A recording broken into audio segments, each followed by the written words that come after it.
The first door to power. There's a reason why millions follow blindly. Why a man in a robe can command people to give up their families, their wealth, their minds. Why intelligent, educated individuals suddenly burn their old lives to the ground and say, "This is truth." It's not stupidity. It's not weakness. It's something far more dangerous, something that works because it bypasses your logic, because it speaks directly to the part of you that hungers for meaning, for power, for belonging. You're here because you sense that, because you've seen it in politics, in business, even in relationships. Some people speak, and the room obeys. Some people enter, and the dynamic shifts. This is not a video about cults. This is a lesson in influence, drawn from the darkest, most effective minds in history. And if you don't learn this, if you choose ignorance, someone else will use it on you. You'll feel it as you sign the wrong deal. As you follow the wrong leader. As you stay in the wrong relationship. And by the time you realize it, you've already surrendered your freedom. But if you understand this, you don't follow, you lead, you don't submit, you dominate. Let's begin. Imagine this: you're at a low point. Something in your life has collapsed. You've lost a job, a partner, your sense of direction. You're not desperate, but you're open, vulnerable, searching. And that's when he appears. He's calm, focused. There's a strange light in his eyes. He talks about pain, your pain, but in a way no one else ever has. And then he says the line that changes everything. You've always known something was wrong with this world, haven't you? And you feel it. Deep down, yes. You've always felt that. This is the first technique, emotional extraction. Before cult leaders give you truth, they extract your wound, they study you, mirror your pain, they let you open the door, and then they walk in with a solution. This isn't about logic. It's about emotional hijacking. When someone names your pain better than you can, they gain authority over you. Instantly. Think of Charles Manson. He didn't just talk about the world. He talked about their world. He found broken, disillusioned youth who felt discarded by the system. Then he whispered, "You were right to feel different. The world is sick, but I can show you how to rise above it." It wasn't insanity. It was precision. Pain gives power, and whoever controls the meaning of that pain controls the person. You've seen this. Maybe in relationships, maybe in mentors.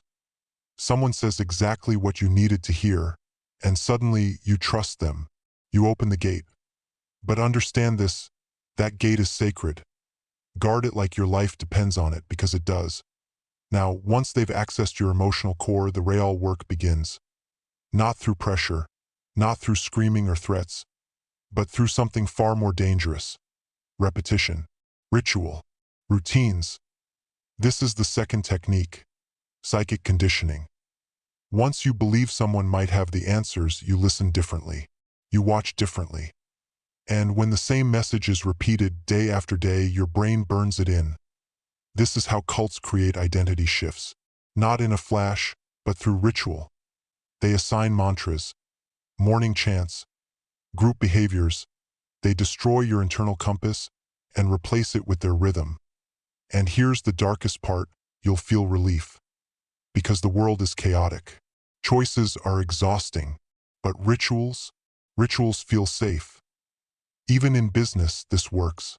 A corporate culture that repeats its values until employees speak them as gospel, that's not leadership, that's programming.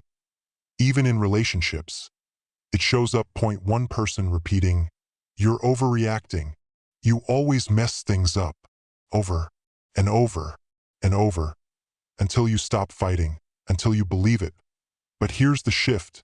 The moment you see this happening, you break the spell. Repetition only works on the unconscious. But you're awake now, and this is just the beginning. Because the deeper we go, the more dangerous and powerful these techniques become. Let's keep going. Part 2. The seeds of ShadowCraft. Once they've named your pain and carved routines into your day, they don't attack your mind directly. They go for something far more intimate. Your identity. The greatest cult leaders don't just want followers. They want reborn soldiers, so they implant a seed. The old you must die for the new you to rise. This is identity annihilation, and it's the third technique. They strip away your name, your clothes, your language. They shame your past. They glorify your transformation. And in that fragile moment, when you're between two selves, they give you a new identity. You no longer are.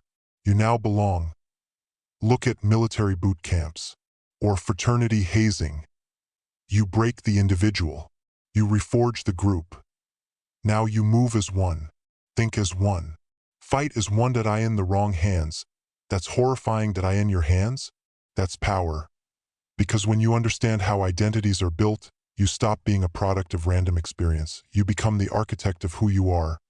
You strip off who society told you to be. And you build a new identity on purpose. But cult leaders don't stop there. They add another layer. An enemy. This is the fourth technique, creating the devil. Every religion has one. Every revolution names one. An external enemy to rally against. It could be the media, the government, the elite. Or your own old self. Whatever it is, it becomes the reason why you must fight. Think of Jim Jones. His cult was constantly under threat from imaginary enemies. He created a siege mentality, and his followers needed him to survive. Fear breeds loyalty. And when you fear the outside world, you cling to the inner circle. But don't mistake this for irrationality. It's a design, a blueprint. Because once you have an enemy, you have a mission. Once you have a mission, you can justify anything, even madness, even death. And yet, the cult leader doesn't seem afraid. Why? Because of the final, most intoxicating illusion they create. The illusion of divine certainty. That's where we'll go next. Because what comes after fear is faith, and faith, my friend, can build empires or bury lives. Are you ready? Let's continue. They look you dead in the eyes and say it without a single blink. This is the truth. There is no other way. And in that moment, something settles in your chest.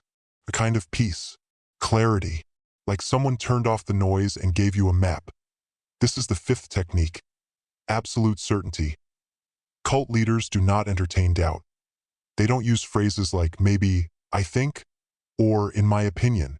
They speak in absolutes, because certainty is intoxicating. In a world filled with contradictions, in a society where everyone is confused and overwhelmed, a man who speaks without hesitation becomes magnetic, even if he's wrong. Especially if he's wrong, because the bold lie delivered with full conviction will outmatch a complicated truth spoken with hesitation. History proves it. Adolf Hitler didn't rise through logic. He rose because of his certainty. Because people wanted someone who would tell them who to be, what to fight for, and what to destroy. The uncertain follow the certain. And here's the tragedy. Most people live in fear of making the wrong decision. So when someone comes along who seems fearless, they hand over their will. But here's your shift. You must become your own source of certainty. Not because you're right about everything, but because you decide to own your choices fully.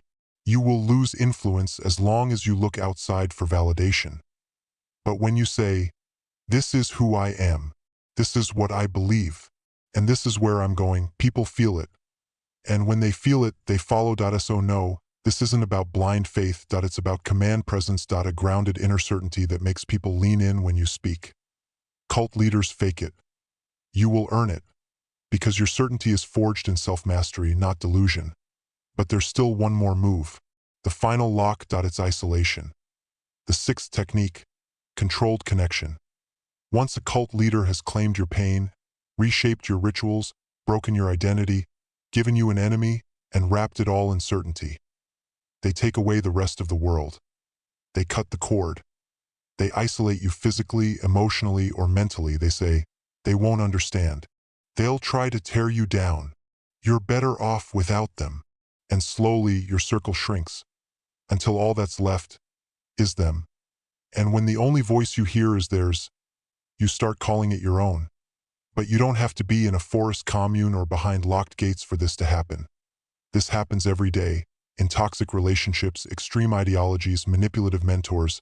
They slowly separate you from your support system, convince you that no one else gets it, until you forget who you were before them.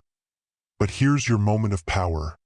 You reconnect, not with everyone, but with the few who ground you, who remind you that you are not your ideas.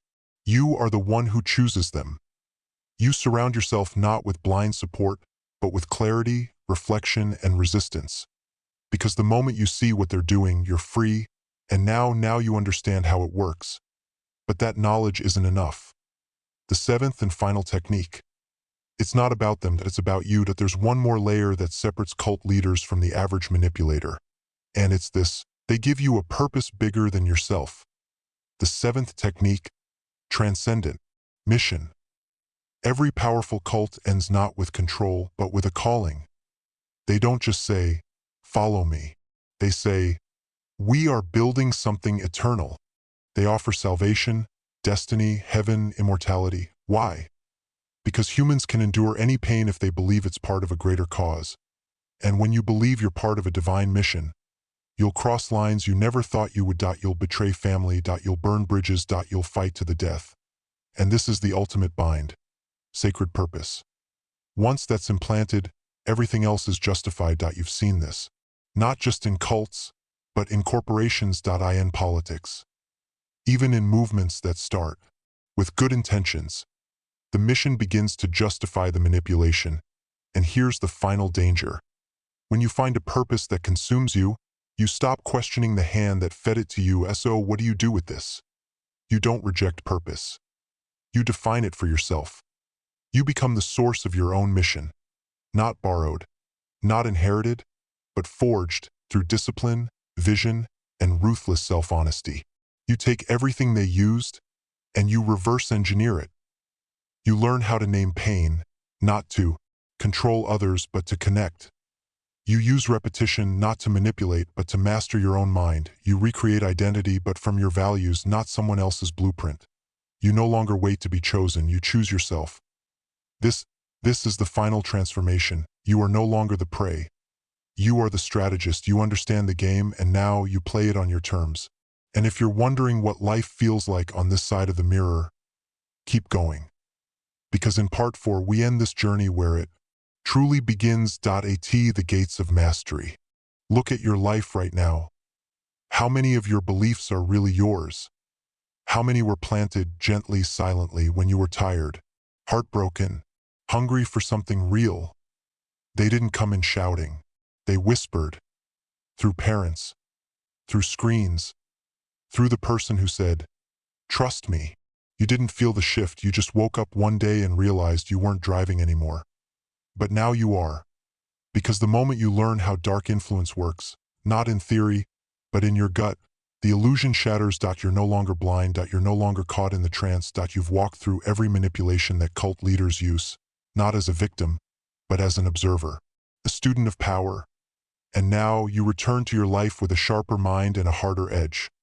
Because let's be clear, this world runs on influence. Every screen you scroll, every ad you hear, every mentor, guru, or voice online, they want inside. They want to plant ideas, to control your rhythm, to fracture your identity and rebuild it in their image. But you're different now. You can see them coming. When someone names your pain, you ask, what do they gain? When someone offers a new truth, you wonder, why now? Why me? When certainty feels too clean, too perfect, you pause and examine. You've upgraded from passive to active, from consumer to commander.